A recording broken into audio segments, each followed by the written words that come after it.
Mr. Paul, how you doing? Not too bad yourself? I'm good, mate. I'm better now. Right. So obviously this car is not standard. So let's start from the engine. Well, it's a 3.2 from the factory. Yep. It's since been turbocharged. All the work was done by Stealth Racing. Yep. Parts gathered from Rushworth Performance as well. No internals done, so head spacer, stock crank, stock rods, brave, stock head, stock cams. yeah, I'm pushing the limits a bit there. It's currently sat at 515 at the crank and 505 foot-pounds of torque. Yeah, jeez, man. So it's not too bad. So what have you actually done to the engine, and what's it had done to it? Just the turbo conversion. It's had no internal work at all. The engine's absolutely standard, just with an head spacer. So what turbo is on it then? Borg S366. Okay. So they do an SXE and an SX3. Can't remember which way round they are, but one of them's the one with the supercore, one of them isn't. I've got the smaller of the two. Okay. So it's still rated for 800 plus. Changed the core and it's rated for about 1200, I think. Jesus. So what is that? Is that your future goal? Is to go more power, or are you happy where it is? Power, yeah. A lot more. This time next year I should be running 900 in this. Jesus. What, you're going to go full internals and everything? Yeah. Absolute monster. So obviously for the people at home, it's pretty much an R32 with an Audi badge stuck on into it. Yeah. Pretty much. So it's a 3.2 24 valve. Yes. 24 valve. Quattro. 4-motion, same thing. Haldex, Gen 2 Haldex system. Gen 2, cool. And these are about 240 standard, aren't they? Yeah, 247 is the average that they get. And they're really hard to get power out of as well. So that's why people tend to go turbo or super. Well, tend to be turbo into it, really. Yeah, but you have to go force. I think a lot of them are supercharged, actually. Yeah. There's loads of kits, bolt-on kits that you can buy. Vortec do them, don't they? Vortec do them. They do quite a few. Rushworth does quite a few things for them as well. That's who modded yours, isn't it? Who did yours? I've got a lot of parts from him, work with him. He's done my radiators when I eventually get round to fitting them. All the work was done by Stealth Racing. Okay, cool. So what's the standard 0 to 60 with these? It's around 6.3, I think. 6.3. So what do you think you can achieve with this then? Mid-4s, low 4s, yeah. That's a lot, isn't it? It's a big difference. Yeah, it is, yeah. Say you're running stock everything. Yeah. Apart from a turbo. So I know the suspension sits a bit lower, so you had any work done with the suspension? Yeah, I've KWSTXTA stuff on, so it's built by KW. I think it's the same as the Variant 2, but it's a lot cheaper. Okay. Adjustable camber top mounts at the front, adjustable ride height, damping rebound all around. Yeah. The only difference between that and the V2 is the struts are galv steel rather than the KW comes with stainless. Okay, and cool. It's about half the price. So in terms of brakes then, what have you done to them?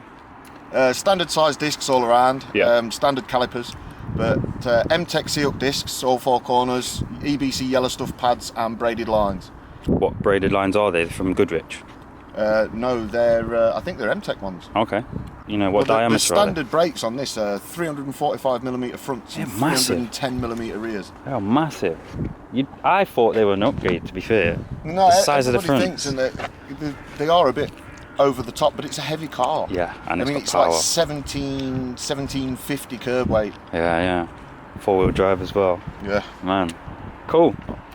So in terms of everything else, because it looks like you've changed the bumpers and stuff on it, so do you want to just talk about literally anything else that you've done to the car? Yeah. So it was a completely standard split grille 2004 car. Yep. I've put the 0508 front bumper on, the 0508 bonnet and a big grille. Headlights are aftermarket. The rear bumper have changed for the smooth S-Line one from 05 to 08.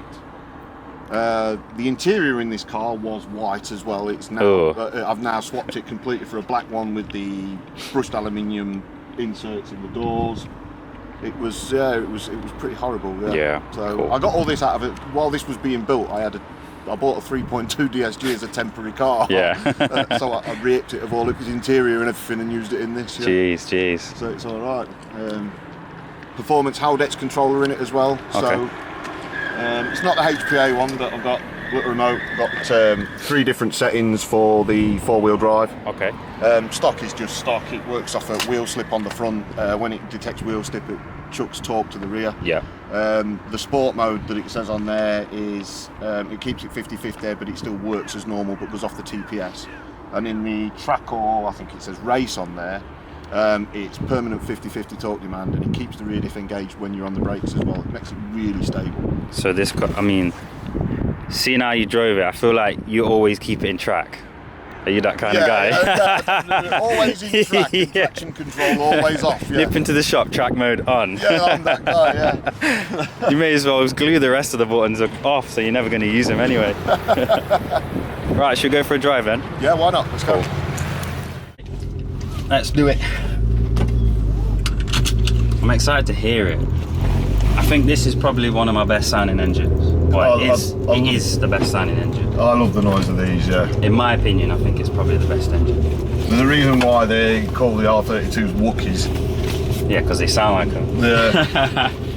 Noise. The noise. So if I turn right into it and then turn around, yeah? Yeah, yeah.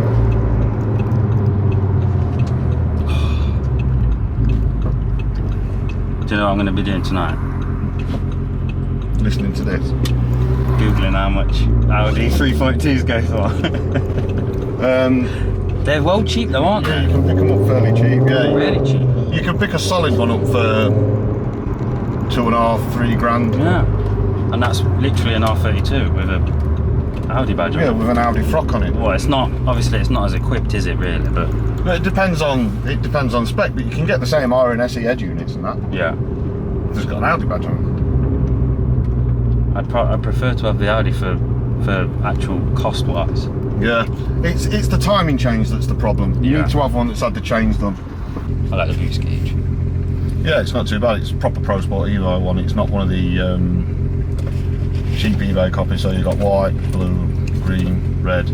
But I like how it fits in with the heaters, whereas some people, do you know, they get the pods that sit on the. Yeah. I don't really think they look that good because they're not. You can find ones that fit. I had there's some 3D printed mounts behind there. I sent some measurements to Rushworth Performance, and he 3D printed me the bits for it. Yeah. So there's custom one-off bits holding that in there, central. That's cool. And Gorilla Glue, of course. So you've pretty much bought this completely stock. It was completely standard when I bought it, yeah. And then what? Talk me through the process. Why did you want to modify it? Because I can't leave things alone. Fair enough. It was never fast enough. Yeah. It's still not fast enough now.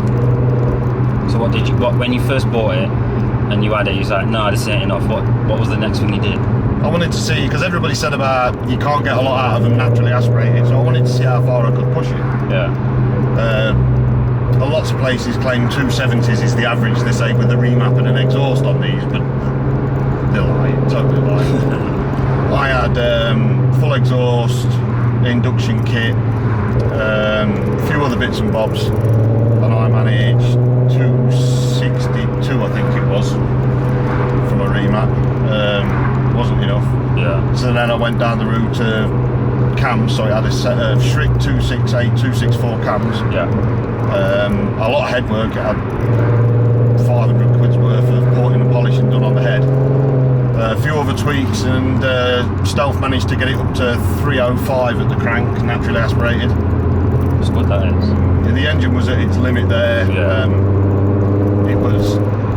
It had had an issue with cylinder 4 previously anyway, and that eventually died after 1,500 miles at 305. So in March the car went down to Stealth, and I got it back at the end of June. Turbo and a new engine. Running 550. Well, it was 450 at that time. Yeah. Then wastegate springs have had a few heat cycles and they settle. Went back down there Thursday. It dropped to about 405, I think. But to be expected after wastegates have had a few heat cycles through the springs. Like any spring, they'll relax. Yeah.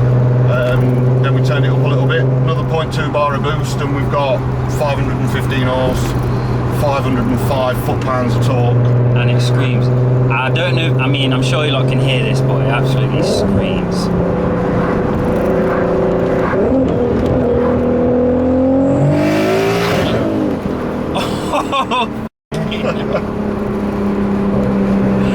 Oh my god.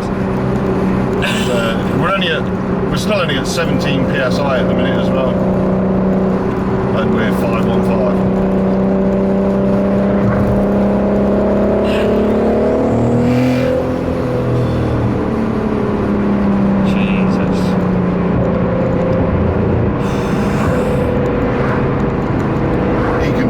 hear me in that, can't it? Yes. And I'm sure you guys can as well. 100%. 100%. This thing screams. When it was NA and it was similar exhaust setup, capless tubular manifolds and that, it was so loud you couldn't hold a normal conversation in the car. You had to raise your voice. It didn't drone like everybody goes on about drone. Once I took the cats out, the drone went away. Yeah. But it was ridiculously loud. Like gave you a headache after 20 minutes now.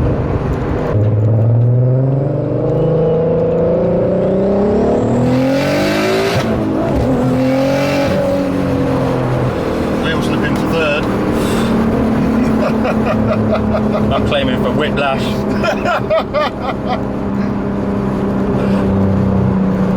Oh my god.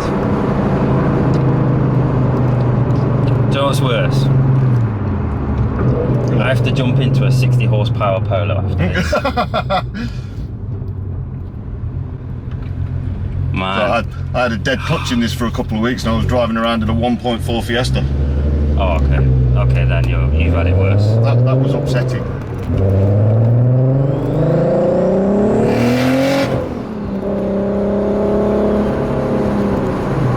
The clutch is quite heavy at the minute. Are you racing clutch in it? Sachs 4 paddles, sintered clutch, uprated pressure plate, 7 kilo single mass flywheel as well. Is it quite hard then? It is a bit, yeah, it sits a bit high as well. Yeah. Get used to it. Just have to do more reps with my right leg on leg day. Well, that is your reps. Yeah. Just go for a drive in this, that's leg day done.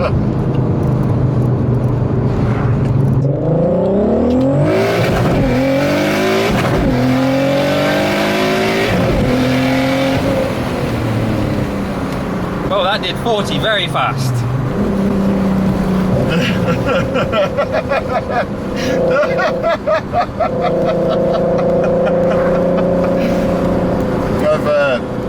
I didn't lift on the shifts either then.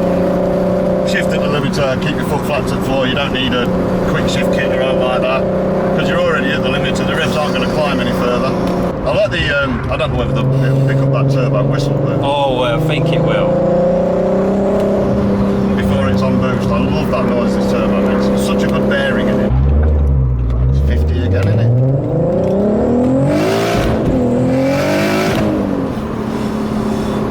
It's them pops from through the gears, man. Yeah, that's just as amazing. it's on the limiter. That there's no pops and bangs or anything mapped into this. Any pops and bangs it does of its own accord. Jeez. But since it's been remapped on Thursday, it took me by surprise how much quicker it does up through the reps. You know what I've noticed as well, it's comfort. Yeah. It's not like, you know, people put coilovers on it and then drop it a bit. It can feel quite hard, but it's well comfort. But this is what I like about this suspension, but it's got adjustable damping and rebound anyway, so I've got it fairly comfortable, but it handles well. A lot of the body roll's been taken out. It does need corner weighting and setting up. I've got a 30mm drop on the front. It's about a 25mm drop on the rear. Yeah. Because these cars are understeering, so I had a tiny bit of rake into the car. What, front and down? Yeah. So a bit of rake in the car, and it just helps alleviate some of that understeering. Yeah. Good. But I don't track it right like that. I don't even go to hardly any car meets. You just drive it. Yeah, it's my daily car. It's just my car. You do this? Yeah. I don't own love a that. car. I love that. This is just my car. That's it. Horrible in the summer because of no air conditioning. Yeah, I do like this car. Me too. I need to change my steering wheel because I hate this. What are you going for? Just an S3 flat bottom, yes. Multifunction.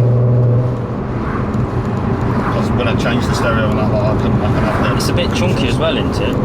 Is it? It is a little bit, yeah, but a lot of people have them made thicker anyway. Yeah. It costs a fortune. You can buy carbon fibre ones, but they're like $3 grand. Yeah, man. I don't need a $3 grand steering. It's more than what you're paying for this car. Because it's my daily car, I'm going to have mucky hands. I'm going to sweat all over it. The resin on the carbon is going to wear off because I drive it all the time. You're not going to want to drive it because the wheel's so expensive. You want to preserve it, don't you? Yeah. I'm not bothered. I mean, like my curved wheels, I'm not bothered. Yeah. I don't care. I would have once so spend more money on wheels. My mate's got a nice Golf R, 574 horsepower. Is that Tom? Yeah. He's alright, Tom. Well, Tom is, he's a guy I used to do bits on my car. His dad here, you've heard of Bowman's Auto Electronics? Yeah, I went to them before. Tom's Chris's son. Wow. So they work in the same place. So the guy that works on the cars in Bowman's garage, that's Tom, who's got the 574 horse Golf. Well, hopefully we'll get to put that on the channel as well. Well, Mark 7 into it. Yeah, Mark 7 It's got Mark 2 as well, hasn't it? Is that Mark 2 is ridiculous. What is in that? 20 valve turbo. What's it running? Probably 600 plus. Front wheel drive. It's ridiculous. You might need to wear a nappy for that ride. Oh, it's alright, it just talks to you everywhere. Jeez. It'll be all crossed up with the steering wheel and have to change gear, it'll be bags of full.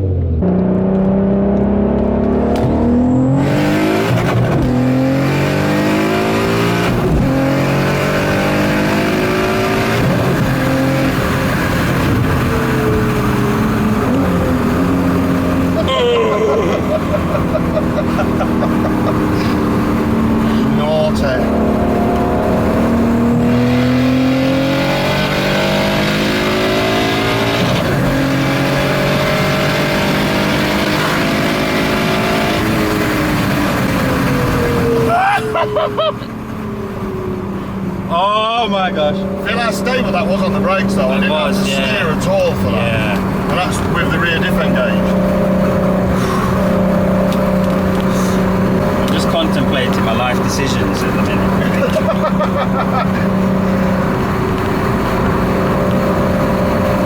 So I think there's a lay-by over the other side as well, so the next roundabout. Yeah, leave me there and go home. I see why you like it. It's a buzz, isn't it? Yeah, it's not too bad, it's alright, yeah. It's not too bad. It's not too bad. I'm here like. It's always worse for a passenger though, isn't it? Yeah. Because you're not expecting it. When you're driving it, you know what's coming. Yeah, that's true. Right, so first 0-60. Are you ready? No, it's clear behind. Let me get my stopwatch out. Okay, so whenever you're ready.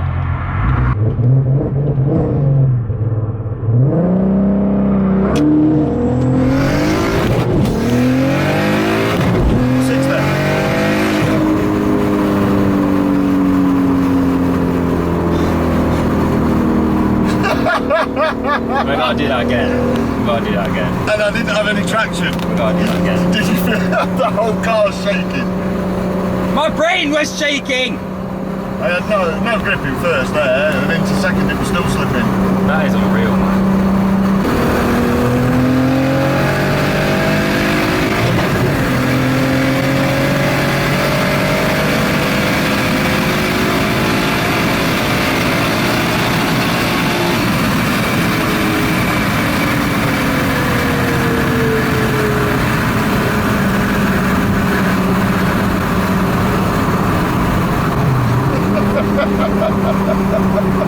So that was rev limit in fifth.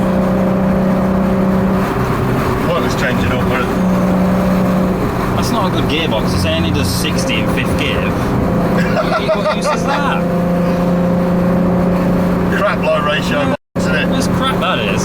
It's only good for 0-60s. Right. Yeah? Yeah. Wait, is that good, yeah? Yeah.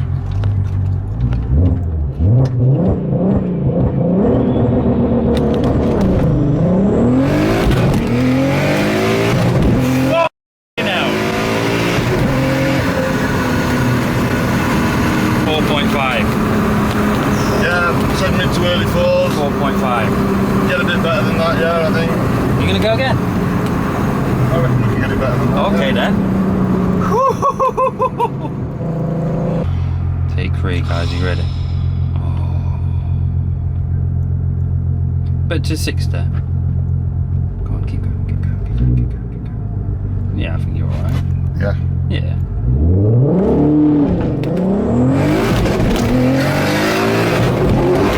Oh! 4.38. Yeah, man. I think you could do it faster. I'm not going to keep to do it, but wow. Oh I've just my broke god. my gearbox. Have you? Yeah. Oh shit.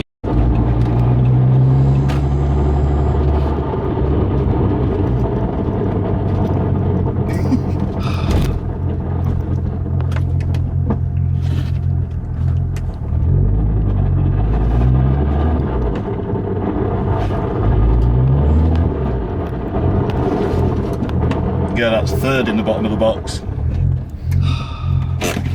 Well, I guess that's the end of the video. Thank you everyone so much for watching. Make sure you hit that like button.